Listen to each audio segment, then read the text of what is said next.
રામ રામ દોસ્તો, આપણી સાથે છે વિનોદભાઈ સોલંકી, જેઓ વકીલ છે અને બીસીજીની ચૂંટણી ઘણા વર્ષોથી તેઓ નજીકથી જોતા આવ્યા છે. તો આજે એમને આપણે પૂછીએ કે બીસીજીની આ વખતની ચૂંટણીમાં કઈ રીતના તમને ગોલમાલ લાગીને શું આ નિષ્પક્ષ અને ટ્રાન્સપરન્સી પારદર્શિતા સાથેની આ ચૂંટણી હતી કે નહીં? શું કહેવું છે વિનોદભાઈ તમારું? સૌ પ્રથમ તો હું એવું કહીશ આપને કે 2018માં પણ હું ચૂંટણી લડ્યો હતો અને એ વખતે પણ બેલેટ પેપર બતાવવામાં નહોતા આવ્યા અને એ વખતે પણ અમે ઘણી બધી રજૂઆત કરેલી, ઘણી બધી અરજીઓ કરેલી, પણ તેમ છતાં તેનો કોઈ સુખદ અંત આવેલો નહીં. એટલે આ વખતે પછી 2018 પછી છેક 8 વર્ષની ચૂંટણી આવી છે અને એ પણ સુપ્રીમ કોર્ટના આદેશ બાદ. એક મિનિટ, એ 8 વર્ષે કેમ? આમ તો 5-5 વર્ષે થઈ જાય ને? હા, 5 વર્ષે થઈ જાય, પણ કોઈ બી રીઝનથી બીસીજીમાં એવો નિર્ણય કરવામાં આવ્યો કે કોરોના નડે છે અને કોરોનાના લીધે 3 વર્ષ એ લોકોએ એક્સટેન્ડ કર્યા અને એના લીધે કોરોના 1 વર્ષ હતો, વધીને 1.5 થી 2 વર્ષ. તોય ભારતમાં કોઈ ચૂંટણી એના લીધે કઈ રોકાયેલી એવું આપણે તો સાંભળ્યું નથી. હા, પણ બીસીજીની ચૂંટણી ત્યાં સુધી નથી આવી અને સુપ્રીમ કોર્ટના આદેશ બાદ ચૂંટણી આપવામાં આવેલી. અચ્છા, તો નહીતર તો હજુ પણ ના થાત ને આ વખતે? જે લોકો ચૂંટાયેલા છે એ એમને એમ જ રહ્યા હોત, હે ને? એમ કદાચ હજી કેટલા વર્ષ પછી ચૂંટણી આવતી શક્ય કોઈ જાણી નથી શકતું. તો આ ચૂંટણી હવે ચાલો 8 વર્ષે કે 7 વર્ષે ચૂંટણી કરી, તો પહેલેથી લઈને છેલ્લે સુધી, એટલે પહેલા ક્રોનોલોજીમાં આપણે સમજીએ કે કઈ રીતની આ લોકોએ આમ છળકપટ કરીને આમ કોઈ જાતની પારદર્શિતા બતાવી નથી અને ચૂંટણીમાં એકદમ વોટ ચોરીનું કૌભાંડ કરી નાખ્યું હોય એ ટાઈપનું આ બધું હતું. વોટ ચોરી તો કદાચ મારા ખ્યાલથી બહુ પછીની વાત છે, પણ જયારે ચૂંટણી જાહેર થઈ, બરોબર છે, તો ચૂંટણી જાહેર થઈ એટલે સમગ્ર ગુજરાતના વકીલો જે પણ કેન્ડિડેટ ચૂંટણી લડે છે એમને સમગ્ર ગુજરાતમાં જવાનું હોય. એટલે પહેલા તો એમને ચૂંટણીમાં સમગ્ર ગુજરાતમાં ફરવા માટે ખૂબ જ ઓછો સમય મળ્યો કે એ સમયગાળામાં સમગ્ર ગુજરાતમાં ફરવું કોઈ પણ વકીલ માટે શક્ય નહોતું. અચ્છા, જે પણ કેન્ડિડેટ છે, બરોબર. બીજી વસ્તુ એ છે કે જે પણ કેન્ડિડેટ છે એમણે ફોર્મ ભર્યા, તો ફોર્મ ભર્યા તે સમયે ચૂંટણીના જે પણ મતદારો છે એ મતદાર યાદી પણ તૈયાર નહોતી. એ મતદાર યાદી પણ ચૂંટણી ડિક્લેર થઈ ગઈ, ફોર્મ ભરાઈ ગયા પછી ફાઇનલ મતદાર યાદી તૈયાર કરવામાં આવી. એનાથી પણ આપણે આગળ જઈશું તો જે નંબર આપવામાં આવે છે, ધારો કે અમારા બીસીજીમાં આપણે જોઈએ તો બેલેટમાં નંબર આપે છે, નંબર ઉપરથી દરેક ઉમેદવારને 1 થી 23 પ્રેફરન્શિયલ વોટ આપવાના હોય છે. બિલકુલ, બરોબર. તો જ્યારે સમગ્ર ગુજરાતનો આપણે પ્રચાર કરતા હોઈએ અને 99 કેન્ડિડેટ હોય ત્યારે દરેકના નામથી બેલેટ પેપરમાં જવું શક્ય નથી, એટલે નંબરથી જ આપણે પ્રચાર કરી શકીએ. તો એ નંબર પણ 13 તારીખ સુધી નંબર પણ દરેકને ફાળવવામાં આવ્યા નહોતા. એટલે જે પણ લોકો પ્રચાર કરવા માંગતા હતા નંબરથી, એ લોકોના નંબરથી પ્રચાર કરવામાં પણ ખૂબ જ મુશ્કેલી પડી અને પ્રચાર કરી શકેલ નથી. પ્લસ આગળ એક વખત નંબર અલગ આપ્યા અને પાછા બદલાયા હતા, આવું પણ થયું હતું ને કંઈક? ના, એવું તો કોઈ નથી, પણ વસ્તુ શું છે કે એ લોકો ફાઇનલ નંબર જ 13 તારીખે આપ્યા. એટલે 13 તારીખે નંબર આપે અને 6 તારીખે ચૂંટણી છે, તો સ્વાભાવિક વસ્તુ છે 28મો મહિનો હતો, એટલે 18 દિવસ તો લોકોને મળ્યા નથી ઉમેદવારોને પ્રચાર માટે. એટલે જયારે પ્રચાર, અને એનાથી પણ આપણે એક વસ્તુ આપણે જણાવવા માંગી કે જયારે બીસીજીની ચૂંટણીની આપણે મતદાર યાદી ખરીદવી છે તો 15,000 રૂપિયા મતદાર યાદીના હતા. જયારે ચૂંટણી લડવા બેઠા છે માણસો, તો 15,000 ને 25,000 કદાચ મતદાર યાદીના રાખશે તો ખરીદવાના જ છે. પણ એ મતદાર યાદીમાં દરેક વકીલોના નામ અને સરનામા આપેલા છે, કોઈ પણ વકીલના નંબર આપેલા નથી. તો જ્યારે વકીલો, જે ઉમેદવાર છે, એ ઉમેદવાર કોઈ પણ વ્યક્તિનો, કોઈ પણ જે મતદાર છે વકીલ, એનો સંપર્ક કરવો હોય તો તેના ઘરે ફરીને તો ગુજરાત આખામાં સંપર્ક કરી ન શકવાનો. તો જાણી જોઈને એમાં વકીલો છે, વકીલોના નંબર આપવામાં આવેલા નથી. એટલે ઘણા બધા ઉમેદવારો, ઘણા બધા વકીલોને મળી પણ નથી શકે કે એમનો કોન્ટેક્ટ પણ નથી કરી શકો. આજની તારીખમાં પણ ઘણા ઉમેદવારો એવા છે કે જેમની પાસે ગુજરાતના વકીલોના નંબર જ નથી, તે પ્રચાર ક્યાંથી કરે, કેવી રીતે કરશે? ઓકે, પછી એના પછી નેક્સ્ટ પછી તો મતદાર યાદી, જ્યારે આપણે મતદાર યાદીમાં નંબર નથી કોઈના, એટલે સ્વાભાવિક છે કે જેટલા પણ કેન્ડિડેટ છે એમને પ્રચાર ના કરી શક્યા. પછી જ્યારે ચૂંટણી ડિક્લેર થઈ, ચૂંટણી આવી ગઈ, તો બેલેટ પેપર છે, તો બેલેટ પેપર સ્વાભાવિક છે કે પૂંઠાની કુટીર જેવું બનાવીને બેલેટમાં આપણે મત દેવાના. સ્વાભાવિક વસ્તુ છે, 1 થી 23 છે એટલે સ્વાભાવિકપણે જ ધ્યાનથી જોવું પડે. પણ બેલેટ પેપર એટલા ઝીણા અક્ષરોમાં અને એટલા નજીક આવે કે જેને પણ નંબર છે, હું મારી પોતાની વાત કરું તો માને પોતાને પણ, મારે જેને પણ નંબર દેવો છે, મારે જેને 1 થી 23 માં મત દેવા છે, તો મને પોતાને પણ તકલીફ પડી કે નંબર તમે સ્વાભાવિકપણે જે સ્પષ્ટ દેખાવા જોઈએ, નામ કે નંબર કોઈને દેખાતા નહોતા. એનાથી વધારે જે બે ઉમેદવારો વચ્ચેની જે જગ્યા છે, એ જગ્યા પણ એટલી બધી ઓછી છે કે ધારો કે કોઈ બુજુર્ગ માણસ છે કે કોઈ એવો માણસ છે કે જે મોટા અક્ષરથી લખવા માંગે, તો મોટા અક્ષરથી લખતા હોય તો સ્વાભાવિક એનો એકડો એ બીજામાં કદાચ ટચ થઈ જાય અને એવા મત રદ બાતલ થાય, એવી પણ ઘણી બધી શક્યતાઓ હતી. એટલે એક મિનિટ, પેલું દિલ્હીના તો મેં જોયા છે બેલેટ પેપર, એ તો કેવડા મોટા હતા. હા, ના, આ જે આપણે A4 સાઈઝ નું પેપર આવે ને, એ બે પેપર ભેગા થાય ને એવડું જ હતું, કદાચ એના જેવડું. તો એટલે એમાં કહેવાય ને વ્યવસ્થિત જગ્યાઓ છોડે એને મોટું થાય. પેલા દિલ્હી વાળાનું તો કેવડું મોટું આખું બેલેટ હોય છે. હા, દિલ્હીનું તો લાઈવ પ્રસારણ હતું, અમારે તો એ પણ નથી. એટલે એમાં જ મેં બેલેટ જોયું છે, બાકી આપણું ગુજરાતનું તો મેં બેલેટ જોયું નથી. હા, કારણ કે આપણે જે A4 સાઈઝ નું પેપર આવે, એ બે પેપર ભેગા થાય એટલું જ બેલેટ હતું, એટલે એમાં 99 કેન્ડિડેટ ના 3 પાર્ટ પડેલા. એક મિનિટ, આ તો વકીલોના મતલબ વોટરની ભૂલ નથી, ઉપરથી ચૂંટણી અધિકારીઓની એમની ભૂલ કહેવાય ને, એના લીધે આ બધા રદ બાતલ થયા. જેટલા 2-2.5 જેટલા થયા વોટ રદ થયા, એમાં મોટા ભાગના તો એના કારણે જ થયા હશે. હવે ભૂલ તો ગણવી કે કઈ જાણી જોઈને થયું હોય તો એમને, કારણ કે બેલેટ છપાયા પછી એમણે તો જોયું જ હશે કે બેલેટમાં દેખાય છે, નથી દેખાતું, એકડા થશે નહીં થાય. ધારો કે 23 નંબર કોઈને દેવો છે તો 23 નંબર કેવી રીતે આપશે, એટલે એ બધું વિચારવા લાયક છે બધું. પણ તો ચૂંટણી અધિકારીએ કર્યું હું તો, આમ તો બહુ અઘરી પરીક્ષાઓ વાળા જ હશે ને આ બધા મોટા ક્લાસ 1 અધિકારી, ક્લાસ 2 અધિકારી હશે ને અહીંયા આ બધું વહીવટ કરવા વાળા.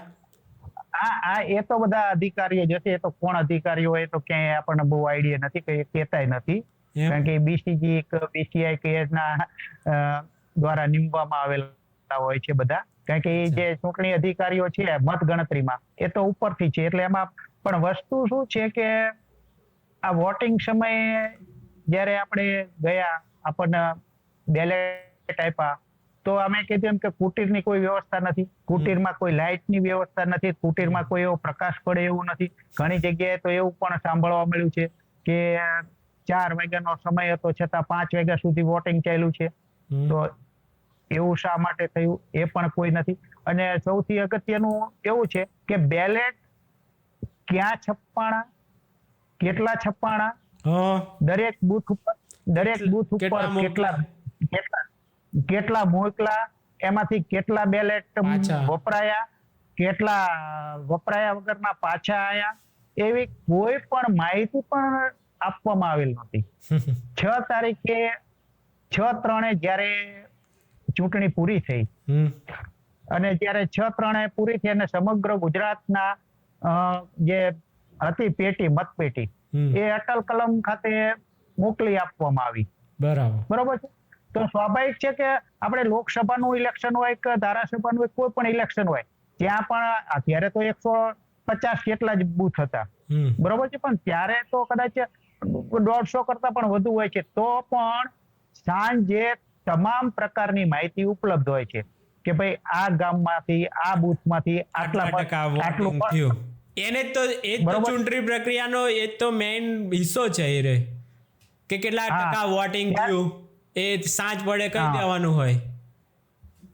તો 6 તારીખે જ્યારે ચૂંટણી પતી છે તો એ જ્યારે ચૂંટણી પતી પછી કોઈ પણ પ્રકારનું ડિક્લેરેશન કરવામાં આવ્યું નથી કે કેટલું વોટિંગ થયું, ક્યાંથી કેટલું થયું, કેટલા મત મળ્યા, કોઈ પણ પ્રકારની માહિતી આપવામાં આવેલ નથી. પછી ચૂંટણીની ગણતરી 9 તારીખે શરૂ થવાની હતી. તો 9 તારીખે સવારમાં ઘણા બધા ઉમેદવારો, મારી જેવા ઉમેદવારના ટેકેદારો ઓડિટોરિયમ, હાઈકોર્ટ ઓડિટોરિયમમાં મતગણતરીના સ્થળે ગયા. તો અમને સવારે 7:30-8 વાગે અમારા ઉમેદવારને મેસેજ આવ્યો કે ગણતરી મુલતવી રાખવામાં આવેલી છે. હવે જે ગણતરી 9 તારીખે શરૂ થવાની હતી, અમે હાઈકોર્ટ ઓડિટોરિયમમાં પહોંચવા આવ્યા હતા ત્યારે અમને જાણ થાય છે કે ગણતરી મુલતવી રાખવામાં છે. અને ગણતરી મુલતવી રાખવાનું પાછું કારણ એવું કહેવામાં આવે છે કે કોઈ પણ ઉમેદવારો દ્વારા, અમુક ઉમેદવારો દ્વારા ચૂંટણી અધિકારી તરીકે છે એમની સાથે કંઈક બદસુલકી કરવામાં આવી. જો બદસુલકી કરવામાં આવી હોય, ગેરવર્તણૂક કરવામાં આવી હોય તો એની પર લીગલ એક્શન લેવા જોઈએ. પણ એના લીધે મતગણતરી રોકી નાખો, ગણતરી રોકી દેવી બરોબર છે. બીજું એવું કે જો એવું કઈ છે તો તમે પોલીસ પ્રોટેક્શન પણ માંગી શકો હોત. તો તમે ક્યારે પોલીસ પ્રોટેક્શન માંગ્યું? તમને પોલીસ પ્રોટેક્શન શા માટે નથી આપ્યું એવું તો ક્યાંય તમે કીધું નથી. અને બીજું કે ચૂંટણી અધિકારી જો કદાચ મતગણતરી રોકતા હોય તો એ જાહેર કરવાની જવાબદારી મારી દ્રષ્ટિએ ચૂંટણી અધિકારી છે. આ બહુ ક્લિયર વસ્તુ છે કે ચૂંટણી અધિકારીએ પહેલા તો જો ચૂંટણીમાં એમણે નથી કરી શકતા, તેમણે ઉપર જે કઈ આવતા હોય BCI ના કઈ ચૂંટણી જે હાઈ પાવર કે સુપર પાવર, એમને જાણ કરવી પડે અને એમણે કદાચ કહી શકે મારી દ્રષ્ટિએ કે ચૂંટણી ગણતરી સ્થગિત કરવામાં આવી છે. એના બદલે BCG ના સેક્રેટરી જાહેર કરે છે કે આજ રોજ ચૂંટણીની ગણતરી સ્થગિત કરવામાં આવે છે.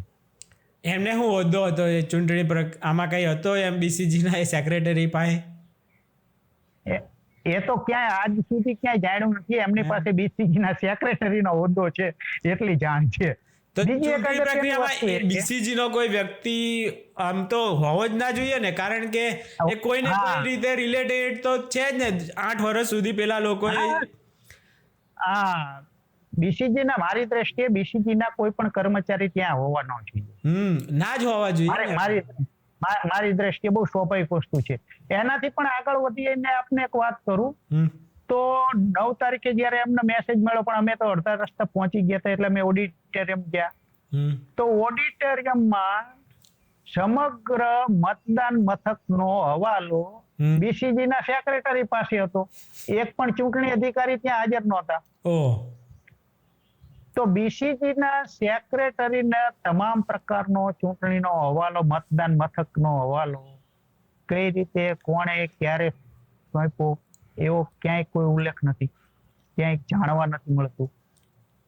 એટલે ઘણા બધા પ્રોબ્લેમો મારી દ્રષ્ટિએ આ ચૂંટણીમાં પ્રક્રિયા શરૂ થઈ ત્યારથી તે મતગણતરી સુધીમાં ઘણા બધા કદાચ પ્રોબ્લેમ સિવાય કશું નથી.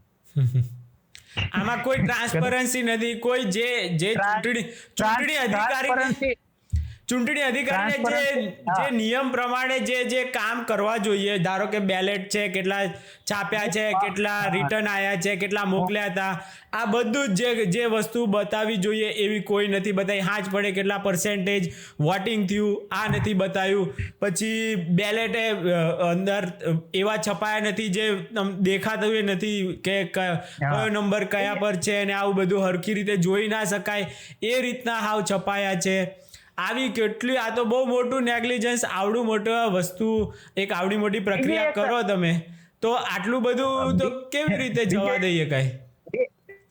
બીજું એક આપણે સામાન્ય રીતે એવું કહેવાય છે કે વોટિંગ રહ્યું ને, વોટિંગ એમાં ઘાલમેલ થતી જ હોય છે કે ખોટું થતું જ હોય છે. સામાન્ય રીતે આપણે એવું કહેવાય છે કે વોટિંગમાં ખોટું થતું હોય. પણ અહીંયા તો મુદ્દો એવો ઉપસ્થિત થાય છે કે કાઉન્ટિંગ ઉપર પણ શંકા જાય છે લોકોને. દરેક ઉમેદવાર જે અત્યારે નાસીપાસ થઈ રહ્યા છે દરેકને કાઉન્ટિંગ ઉપર પણ શંકા જઈ રહી છે. એનું કારણ એવું છે કે પહેલા તો જયારે કાઉન્ટિંગ શરૂ થયું ત્યારે 9 તારીખના બદલે 10 તારીખે શરૂ કર્યું. બીજી વસ્તુ એ છે કે 10 તારીખે શરૂ કર્યા પછી દરેક કેન્ડિડેટને જે બેલેટ ના એમના પોતાના બોક્સ બનાવવામાં આવ્યા છે ક્રમવાઇઝ 1 થી 99 ના, તો ઘણા બધા ઉમેદવારોને એમના બોક્સ જ દેખાતા નથી. બધાને 150 ફૂટ દૂર ઉભા રાખવામાં આવ્યા છે. 150 ફૂટ દૂરથી તમારું બોક્સ જોવાનું, 1 થી 33 લાઈન કરે છે એમાં તમને બોક્સ નહીં દેખાય. બીજું કે ગઈ વખતે આના કરતા મારી દ્રષ્ટિએ થોડુંક સારું હતું. થોડુંક એટલા માટે કહું છું કે ગઈ વખતે પણ બેલેટ તો બતાવવામાં આવ્યા જ નહોતા, પણ ગઈ વખતે બેલેટ એ લોકો અંદર જોઈ અને એમને જે લાગે કે આમાં એકડો છે એમાં એકડો નાખતા હતા. આ બહુ ક્લિયર વસ્તુ. આ વખતે તો એ પણ બંધ કરી દીધું. અચ્છા. એમણે પોતે જે પણ એમના અધિકારીઓ છે, ગણતરી કરવા વાળા માણસો છે, એમણે કોઈ પણ ઉમેદવારને બેલેટ પેપર બતાવ્યા વિના તમામ પ્રકારની એકડાની ગણતરી તેમણે કરી. અને એકડાની જ્યાં સુધી તમામ પેટીઓ ખુલી ના ગઈ, લગભગ 12 તારીખે તમામ પેટીઓ ખુલી, ત્યાં સુધી તો કેટલું વોટિંગ થયું છે એ પણ કોઈને જાણવા નથી મળ્યું. જે 6 તારીખે ઇલેક્શન પતી ગયું છે, એ જ્યારે 12 તારીખે તમામ પેટીઓ ખુલી ત્યાં પણ ભેગી શું કામ કરી દે? 1 મિનિટ, હજુ તો ધારો કે બૂથ પ્રમાણે ખોલે તો કયા બૂથે કેટલા ટકા વોટિંગ થયું એ ખબર પડે, બરાબર? ધારો કે ચાલો પહેલા એમને ખબર નથી કે આટલા ટકા વોટ થયું કે કેટલા ટકા. એમાં હું તમને રોકીશ કે પેટી તો બૂથ વાઇઝ જ ખોલી છે, એમ હું નથી કહેતો. પેટી બૂથ વાઇઝ જ ખોલી છે, પણ જ્યાં સુધી છેલ્લે બોક્સ ન ખોલ્યું ત્યાં સુધી કુલ વોટિંગ કેટલું એ જાણવા નથી મળ્યું. બરાબર. પેટી બૂથ વાઇઝ જ ખોલી છે, દરેક બૂથમાંથી કેટલું વોટિંગ. હવે બીજી એક મિનિટ, તો બૂથ વાઇઝ ખુલી તો કયા બૂથમાંથી કોને કેટલા એકડા મળ્યા એવો ડેટા આવશે કે નહીં આવે? ના, એવો ડેટા તો નહીં આવે. તો જાણ થઈ જાય કે કયા. એનું કારણ એ તો મારા દ્રષ્ટિએ કદાચ બરોબર છે, કારણ કે એમાં એવું થાય કે ધારો કે સુરેન્દ્રનગર છે અને સુરેન્દ્રનગરની પેટી ખુલી, તો સુરેન્દ્રનગર માંથી કયા ઉમેદવારને મત આપ્યા એ કદાચ જાણી શકાય અને એનાથી કદાચ ભવિષ્યમાં સુરેન્દ્રનગર પ્રત્યે વેરભાવ રાખવામાં આવે. એટલે એ તો બરોબર છે મારી દ્રષ્ટિએ. એવું ના હોય ને, પણ જો જે ઉમેદવાર ત્યાંથી હાર્યો છે એને કેમ ખબર પડે કે હું કઈ જગ્યાએ મારું કાચું રહી ગયું, મારે ક્યાં મહેનત ઓછી પડી? આવી તો કેમ ખબર પડે? ધારો કે આ ભાજપ કે કોંગ્રેસ હોય છે તો એ બૂથ પ્રમાણે આંકડા આવે છે, એની ઉપરથી જ્યાં વચ્ચે મહેનત વધારે કરવાની હોય ને ત્યાં એ લોકો કરે છે ને પછી એ જીતી શકે છે. બૂથ વાઇઝ આંકડા તો આમાં પણ છે, પણ તમે જે કહો છો કે એકડા કેટલા મળ્યા એવું ડિક્લેર ના થાય. બરાબર, હું એમ કહેવા માંગુ. ઓકે. બૂથ વાઇઝ આંકડા તો છે, એમાં પણ ધારો કે સંસદની ચૂંટણી છે તો એમાં બૂથ વાઇઝ આંકડા આવે, પણ એમાં ભાજપના કેટલા કોંગ્રેસને એવું બૂથ વાઇઝ ડિક્લેર ના થાય. એ જ રીતે અહીંયા એકડા કોને મળે એ ડિક્લેર ના થાય. ઓકે. બીજી એક વસ્તુ એવી હતી કે આજે ચૂંટણી પ્રક્રિયા થઈ, બેલેટ દેખાણા, હવે બેલેટ રદ થયા. બહુ સ્વાભાવિક વસ્તુ છે કે બેલેટ રદ થયા અને બહુ મોટી સંખ્યામાં બેલેટ, 2,500 જેવું કંઈક. હા, 2700 ની નિયર અબાઉટ. તો જે બેલેટ રદ થયા, તો એ બેલેટ કયા કારણોસર રદ થયા? બહુ સ્વાભાવિક વસ્તુ છે કે ધારો કે કોઈ પણ ઉમેદવારનો બેલેટ રદ થયું છે, એના મળે, હા, તો એક સાચી રીતે રદ થયું છે, ખોટી રીતે એ ઉમેદવારને જાણ તો હોવી જ જોઈએ ને કે આ વસ્તુ આ એકડાને મળ્યો તો એ કયા ઉપર એનો કેન્સલ થયો છે. હા, ધારો કે કોઈ XYZ ઉમેદવારનો એકડો છે અને એ બેલેટ રદ કરવામાં આવ્યું છે, તો એ બેલેટ કયા કારણોસર રદ કર્યો ને એની પણ કોઈ માહિતી આપવામાં આવતી. અને એ આપવામાં આવે ને તો આવતી વખતે વકીલો પણ ધ્યાન રાખે કે જો આવી ભૂલો ના કરાય, એના માટે પણ જાગૃતતા લાવવામાં આવે પછી, સમજ્યા? તો આ વસ્તુ તો બતાવી જ જોઈએ. એમાં આ લોકોને શું શરમ નડી ગઈ? હવે એટલે પછી કેવું છે કે આખી ચૂંટણી પ્રક્રિયાની જે મત ગણતરી એ લોકોએ અંદર કરી, એટલે આખી અંદર મત ગણતરી કર્યા પછી સીધું બહાર આવીને ડિક્લેરેશન કરે છે કે ફલાણા ઉમેદવારને આટલા એકડા, આ ઉમેદવારને આટલા એકડા. તો સ્વાભાવિક છે કે કોઈ પણ ઉમેદવાર કે કોઈ પણ વકીલ કે સામાન્ય માણસને પણ શંકા જવાની. જો દિલ્હીમાં પારદર્શિતા હોય ને દિલ્હીનું બેલેટ પેપર જોઈ શકાતું હોય, અહીંયા અમદાવાદમાં પણ જયારે બીસીએ અમદાવાદનું 12નું ઇલેક્શન થયું તો ત્યાં બતાવવામાં આવે છે, એમ હાઈકોર્ટમાં બતાવવામાં આવે છે, સુરતમાં બતાવવામાં આવે છે. જો આ બાર એસોસિએશનના ઇલેક્શનમાં પણ બતાવી શકતા હોય તો બીસીજીના ઇલેક્શનમાં શા માટે? એટલે સ્વાભાવિક શંકાસ્પદ બધું દેખાય. આ બહુ આ તો ગોલમાલ જ હોય ને. આવડી મોટી નાની ચૂંટણીઓમાં પણ આ વસ્તુનું ધ્યાન રખાય છે, પારદર્શિતાને. એને જ કહેવાય કે આ બેલેટ બધાને દેખાડે એટલે સંતોષકારક રીતે જે ઉમેદવારો ને જરૂરી હોય એ બધું વિશ્વાસ એનો જીતવો પણ જરૂરી જ છે ને. તો આ તો હાવ ખોટું જ થયું એકદમ. બીજી એક વસ્તુ એવી છે કે ધારો કે જે કઈ ઉમેદવારો છે એમણે જે કઈ પ્રચાર કર્યો તો સ્વાભાવિક વસ્તુ છે કે એમને પોતે જીતવા માટે જ લડેલા હોય છે દરેક ઉમેદવાર. તો હવે ધારો કે હારી ગયા, દરેક ઉમેદવાર 99 માંથી 23 ઉમેદવાર જીતવાના છે, બાકી હારવાના જ હતા, એ તો ખબર જ. પણ જે ઉમેદવાર હારે છે આ બહુ સ્વાભાવિક, તો એની પાછળ એમના જે એલિમિનેટ થવાથી એમના જે એકડા પાછળ બગડા કોને મળે છે, સ્વાભાવિક વસ્તુ છે. તો એ પણ બતાવવામાં નથી આવતું કે એની પાછળ બગડા કોના છે.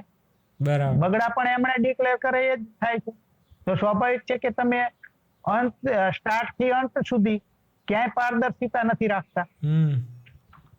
એકડામાં તો તમે પારદર્શિતા નથી જ રાખી, તમે બગડામાં પણ પારદર્શિતા નથી રાખતા કે બગડો કોને ક્યાં મળ્યો.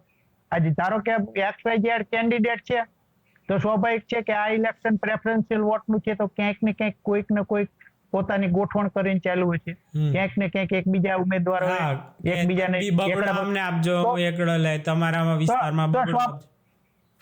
તો સ્વાભાવિક વસ્તુ છે કે બગડાનું કેલ્ક્યુલેશન છે તો તમે એ બેલેટ પણ નથી બતાવતા કે XYZ ઉમેદવારના એકડામાં બગડો કોને મળ્યો, એ પણ તમે તમારી રીતે નક્કી કરીને જાહેર કરો છો.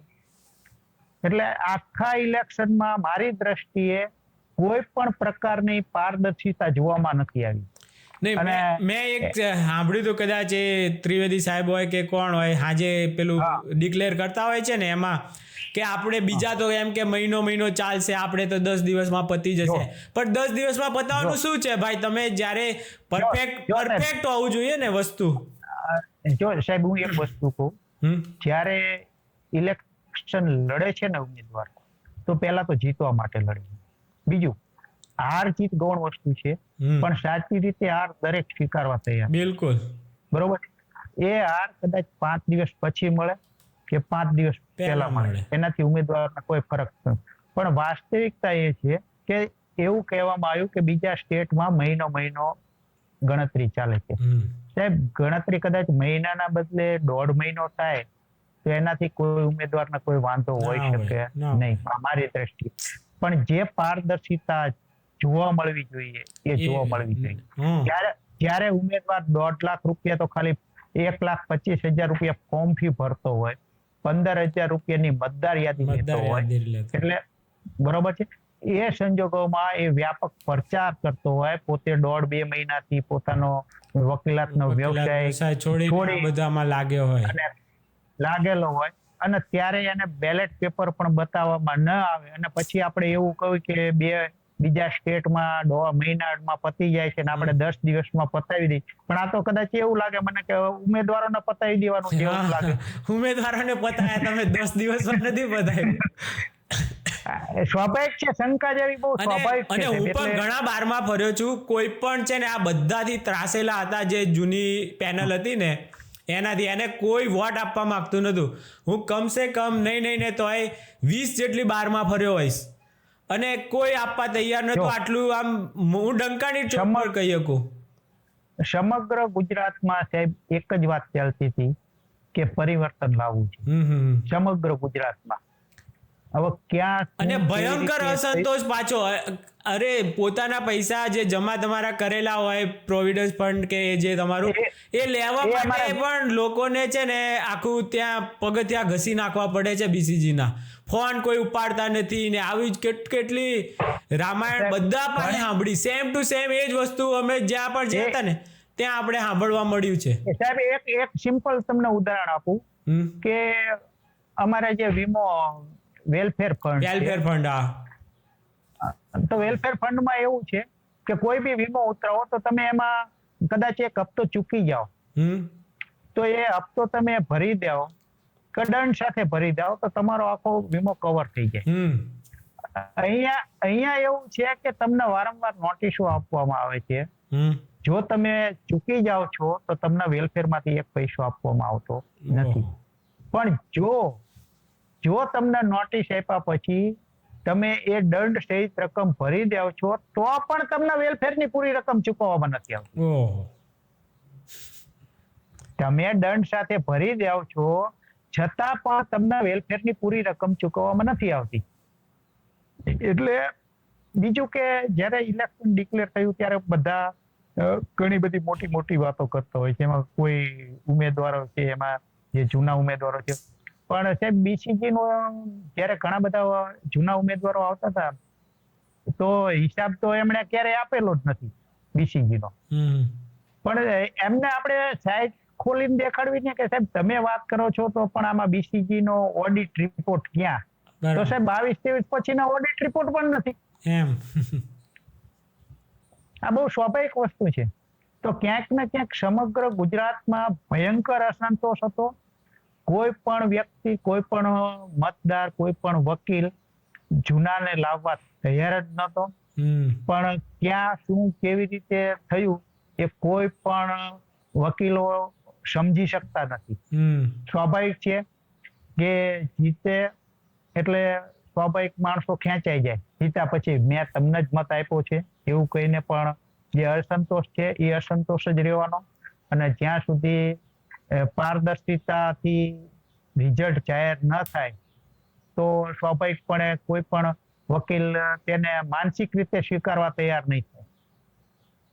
બિલકુલ. હમણાં આગળ મેં રોહિતભાઈ નું કરેલું કે હું 300 એફિડેવિટ કરીને આપું સોગંદનામા કે મને વોટ આપેલા છે એ લોકોના. તો પછી આટલી હદે તો હોય તો પછી કેટલી ગોલમાલ થઈ હોય આમાં તો. સાહેબ માત્ર રોહિતભાઈ ની વાત નથી, ના ઘણા બધાના સેમ જ છે કે જે પણ તમે પેલા આ બધા ઉપાધ્યાય ને જે પણ તમે ગણી લો, મહિલાઓમાં તો કેટલા બધાને ખાલી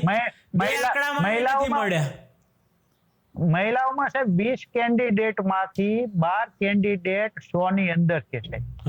હવે જો 100 ની અંદર જે ઉમેદવાર અને એમાં પણ મહિલા રેવાની હોય તો એના અંદાજ હોય તો સાહેબ એ ક્યારે મારી દ્રષ્ટિએ ચૂંટણી લડવા તૈયાર તો 1.25 લાખ રૂપિયા કોણ ખર્ચે એમણે?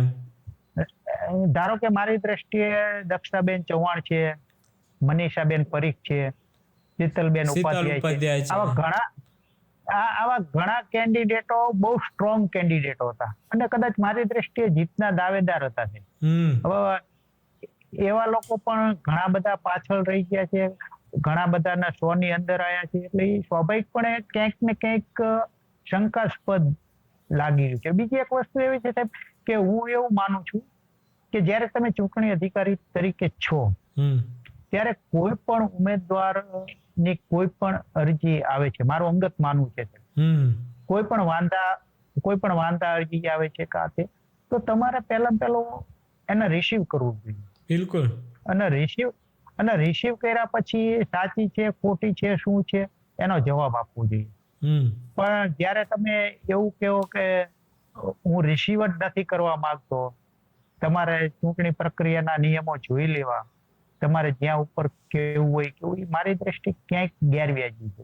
બિલકુલ. અને આવા ખોટા આવા જવાબો આપનાર આવા અધિકારીઓ હોવા જ ના જોઈએ. અને આ પણ નિષ્પક્ષ નતું કરવું ને એટલે જ આવા દાંડ ને એવા અધિકારીઓને જ મૂક્યા હશે આમ તો. કારણ કે હું ત્યાં ગણતરીમાં હાજર જ હતો. ઘણા બધા તમે ઉમેદવાર નતા ને, તમે તો ઉમેદવાર નતા ને? હું ઉમેદવાર નતો, હું માત્ર ઉમેદવારનો ટેકેદાર જ હતો. પણ ગઈ વખતે મેં ઘણું બધું ખોટું જોયું હતું એટલે ક્યાંક ને ક્યાંક આ વખતે ખોટું ના થાય એ માટે હું મારી રીતે પ્રયત્નશીલ હતો. દરેક ઉમેદવારને પણ આપણે જણાવ્યું હતું. પણ ક્યાંક ને ક્યાંક ઉમેદવારો અધિકારીઓ ઉપર વિશ્વાસ રાખીને ચાલતા હતા કે આપણને બેલેટ બતાવવામાં આવશે. પણ જયારે બેલેટ ના બતાવ્યું, બેલેટ બતાવ્યા વગર ગણતરી કરી, બેલેટ બતાવ્યા વગર એકડા જાહેર કર્યા અને એકડા જાહેર કર્યા પછી જયારે જે જીતના ઉમેદવાર હતા, જે ફાઇટર ઉમેદવાર હતા એ પણ 100 ની અંદર રહી ગયા. ત્યારે વ્યાપક અસંતોષ જાગ્યો. એટલે આમાં તો ઘણું બધું જ છે. હવે જો કુદરત તો કોઈ છોડતું નથી આવા ગમે એવા ગોલમાલ કરનારા અધિકારીઓને. પણ હવે જોઈએ હવે આગળ શું થાય છે. બીજું કંઈ તમારા આના રિલેટેડ કંઈ કહેવું હોય તો કહો. ના, આટલું તો સાહેબ હવે કદાચ હું એવું માનું છું કે કોઈ પણ ચૂંટણીમાં આટલું નહીં હોય. એટલું સ્વાભાવિક વસ્તુ છે કે જયારે ઉમેદવારના સાહેબ બેલેટ ના બતાવે એનાથી ખોટું શું હોય શકે? આટલું અને પ્લસ ઉમેદવારો એ વખતે જ આ બધો હરખો વાંધો ઉઠાયો હોત તો વધારે એ થઈ જાત કદાચ. કારણ કે એ લોકોને બિચારાને બહાર બેહાડી રાખ્યા તો બોલાય તો શું કામ? તમે ખાલી ખોટા એમનો ટાઈમ શું કામ બગાડે 10 દિવસ 15 દિવસ? ઉમેદવારે જ્યાં સુધી મને યાદ છે ત્યાં સુધી પહેલા જ દિવસે ત્યાં મેં હમણાં કહ્યું બીસીજી ના સેક્રેટરી હાજર હતા ને, બીસીજી ના સેક્રેટરીને ઉમેદવારે એક લેખિત અરજી આપી હતી કે જે પણ કાઉન્ટિંગ થાય છે અને જે સ્ટ્રોંગ રૂમ છે એનો વિડીયો રેકોર્ડિંગ થતું હોય તો એના સીસીટીવી ની લિંક અમને મૂકો, યુટ્યુબ ની લિંક મોકલો ને એક્સેસ આપો, પાસવર્ડ આપો. પણ એ ત્યારે પણ નથી આપ્યા, આજ દિન સુધી નથી આપ્યા. એ તો રિસીવ કોપી પણ છે. એટલે આ લોકોને કોર્ટમાં લઈ જાઓ તમે બધા ભેગા થઈને, તમે આટલા બધા સજાગ અને વિદ્વાન વકીલો છો. આ લોકોને છે ને દિવસે તારા બતાવવાનું તમે કરી શકો એમ છો. તમારા સિવાય કોઈને ગાંઠશે નહીં, નહીતર આવતી વખતે પણ આવું ને આવું પાછું થશે. અમારામાંથી ઘણા બધા ઉમેદવારો સુપ્રીમમાં જવા માટે તૈયાર થયા છે અને ગયા પણ છે. ત્યાં પણ કાર્યવાહી ચાલુ કરી છે. હવે ત્યાં કઈ રીતે શું નિર્ણય આવે છે એ આગળ ઉપર વિચારશું ને જોઈશું. ના કરજો જ. આ ભલે લાંબી ગમે 5 વર્ષ સુધી આ લોકોને છે ને કોર્ટ ને હાઈકોર્ટ ને સુપ્રીમ કોર્ટ સુધી પડકારો તમે કે આવી તો કોઈ રીતની ચૂંટણી ચાલી જ ના શકે કોઈ પણ જગ્યાએ. આ તો ઠીક છે, તમે તો વકીલ છો એટલે તમે લડી શકો. બાકી આવી બીજા સામાન્ય જગ્યા ઉપર આવી બધી ચૂંટણીઓ થતી હોય તો એવો એક છે ને ફરમાન લાવો કે બધી ચૂંટણીમાં એ છે ને આમ કોઈ પણ ચૂંટણીમાં એ પછી પારદર્શિતા માટે એક નિયમ જ બની જાય. આપ જે કહો છો એની યારે હું 100% સહમત છું કે જે પણ લોકો આવા સાંભળે છે સામાન્ય નાગરિક તો એ પણ સ્વીકારવા તૈયાર નથી કે ઉમેદવારના બેલેટ ના બતાવે એવું કેવી રીતે ગણતરી થાય. સામાન્ય વકીલોની વાત તો સાહેબ એક બાજુ રહી, પણ એવું નથી. અરે યુટ્યુબ પર હું જોઉં છું દિલ્હીનો રોજ એક બેલેટ આમ એકડો ક્યાં છે, બગડો ક્યાં છે, તગડો ક્યાં છે, પરફેક્ટ આમ દેખાય. અને એટલું પારદર્શિતા આપણે છે દિલ્હીનું અહીંયા ગુજરાતમાં બેસીને જોઈ શકતા હોય તો ગુજરાતની અંદર ગાંધીનગરમાં જ્યાં ગણતરી થાય છે એ લોકો નથી જોઈ શકતા. બોલો તો આ તો કઈ રીતની એ ગુપ્તતા આવી જાણવાની ના. વોટ આપવાનો ગુપ્ત હોય પણ ગણતરી કઈ ગુપ્ત ના હોય. એટલે તકલીફ જ એ છે કે હું એવું નથી કેતો કે બધા કદાચ પણ કમસે કમ જે ઉમેદવારો છે, ઉમેદવારના એજન્ટો છે, એને દેખાવું જોઈએ. એમને તો દેખાવું જોઈએ ને. અને એને જ જોવું હોય મેઇન તો એને જ જોવું હોય. બાકી કોઈ યુટ્યુબ પર જોવાનું નથી. જોવાનું નથી. એને જોવા માટે લડાઈવાળા મુકતા હોય. એવી જ રીતે જેને જોવું હોય 2-5 જણા જે પણ ઇન્ટરેસ્ટેડ હોય એ લોકો જોઈ લે. જેણે 1.25 લાખ રૂપિયા ભર્યા છે, જેણે 15,000 ની મતદાર યાદી લીધી છે, જે 1 મહિના સુધી આખા ગુજરાતમાં પ્રવાસ કર્યો છે, દિવસ રાત જોયા સુધી, જેણે વકીલ હિત માટે, વકીલના અધિકાર માટે, વકીલના સન્માન માટે કંઈક કરવાની ધગશ છે એ લોકોને. હવે એ લોકોને આવી રીતે નજરઅંદાજ કરવામાં આવે કે એ લોકોને બેલેટ બતાવ્યા વિના એલિમિનેટ કરવામાં આવે તો સ્વાભાવિક કોઈ પણ સ્વીકારવા તૈયાર નથી મારી દ્રષ્ટિએ. અને કદાચ સ્વીકારી લે આ રહી વસ્તુ તો પણ વકીલોની જ હલકી થાય કે જો આ બારમાં ગયા હતા બધાએ કીધેલું કે હા તમને જેકડો આપશું, તમને જેકડો આપશું, અને એટલા તો એકડા થયા જ નહીં.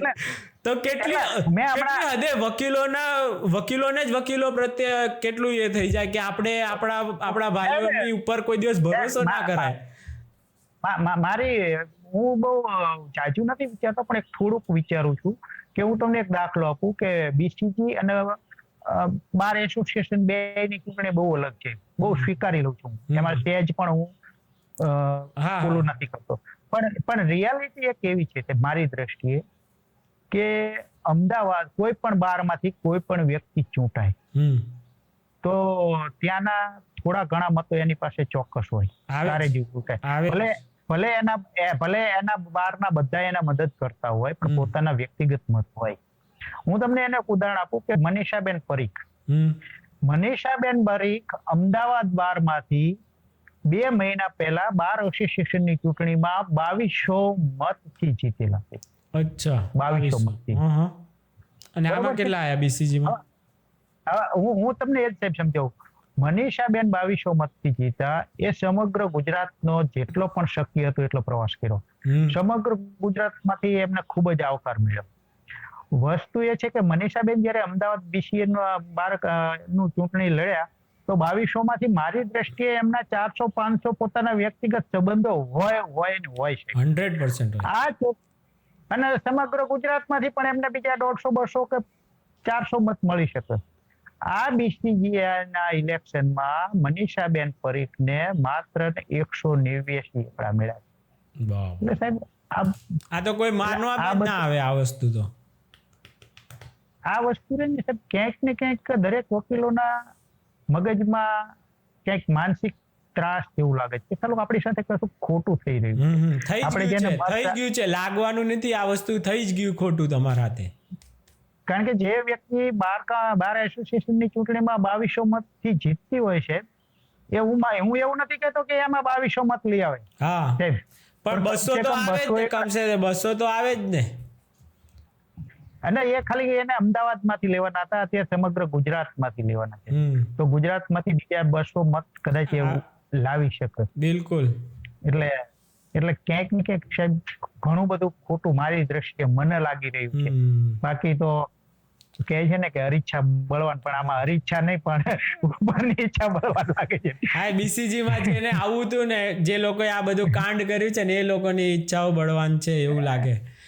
તમે બધા ફરવા માર્યા, બધે આખા ગુજરાતનો પ્રવાસ કરવા માર્યા, અને આ લોકોએ ખાલી જ્યાં બૂથમાં આપણે શું કરીએ કે ને એની અંદર એ લોકોએ ધ્યાન રાખી લીધું કે આપણે જીતવામાં કઈ રીતે ગણતરીમાં આપણે આગળ આવી જઈએ ને કરી લો. પણ સ્વાભાવિક છે સાહેબ, કોઈ પણ ઉમેદવાર, મેં હમણાં સ્ટાર્ટિંગમાં જ આપને કીધું કે વોટિંગ ખોટું થાય એ કદાચ માનસિક રીતે સ્વીકારી શકાય કે કદાચ ક્યાંક વોટિંગ ખોટું થઈ શકે, પણ કાઉન્ટિંગ જ ખોટું થશે તો થાય કે એમને બેલેટ પેપર બતાવવામાં જ નહીં આવે તો એવું તો સાહેબ કદાચ હું નથી માનતો કે કોઈ સ્વીકારી શકે. કદાચ હું તો એમ કહું છું કે કાઉન્ટિંગ 100% સાચું છે, ચલો માની લીધું, પણ તો શા માટે બેલેટ બતાવવામાં નથી? ગુપ્ત શું કામ રાખ્યા તો પછી? હા, એ ગુપ્ત રાખવાનું જ ના હોય. ઉમેદવારને તો બતાવો કમસે કમ. શા માટે ઉમેદવારોને, વકીલોને શંકા જાય છે એનું નિરાકરણ લાવવામાં નથી? એટલી બધી શું ઉતાવળ છે? કોર્ટમાં જશો તો ત્યાં તો તમને કઈક રાહત મળશે ને, ત્યાં તો બતાવવું પડશે ને લોકોને. હવે સાહેબ એમાં તો કોર્ટમાં તો આપણે કશું ડિસાઈડ અત્યારે ના કરી શકીએ. એમ નહીં, પણ આમ કદાચ ત્યાં તો આપણી સાહેબ માંગણી 100% હશે. આપણી 100% માંગણી હશે કે એક મિનિટ, ગઈ વખતે પણ બતાયા નતા તો એના રિલેટેડ કોર્ટમાં ગયા હતા કોઈ? હા, એ વખતે અજીતસિંહ ગોયલ છે. અજીતસિંહ ગોયલ ગયેલા. ઘણા બધા એમની સાથે પણ હતા, પણ અજીતસિંહ ગોયલ. તો પછી એમને શું પછી કોર્ટ દ્વારા રાહત શું મળી કે કઈ એ ખ્યાલ છે? હવે એ સાહેબ અત્યારે બહુ આપણને યાદ નથી. ઓકે. પણ અજીતસિંહ ગોયલે છેક સુધી ફાઇટ કરેલી. બરાબર. પણ ક્યાંક ટૂંકા પડ્યા એવું કંઈક હતું. બહુ આઈડિયા નથી. બરાબર. કયા કારણોથી એ બહુ આઈડિયા નથી. બરાબર. કંઈ નહીં, ચાલો આટલું તમે માહિતી આપી એ બદલ આભાર. આપણે ફરીથી બીસીજી રિલેટેડ કાંઈ પણ આવે અને પ્લસ વકીલોના શું મુદ્દાઓ હોય છે જે બીસીજીની નવી પેનલે કરવા જોઈએ, આવા બધા વિષયો ઉપર પણ કોઈ વકીલને કે તમારે ક્યારે પણ આપણી સાથે ચર્ચા કરવી હોય તો મને જરૂરથી સંપર્ક કરી શકો છો. બરાબર, ચાલો સાહેબ. Okay, thank you very much. Okay.